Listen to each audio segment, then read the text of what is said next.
جيشك. أنتم كاذبون، أنتم ليس في قلبكم ذرة واحدة من الرحمة.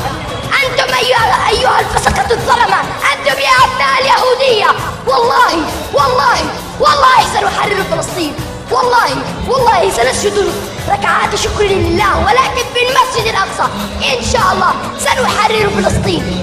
وسنطردكم وسندوس على آخر جثة صهيوني لعين في غزة بأرجلنا الشريفة.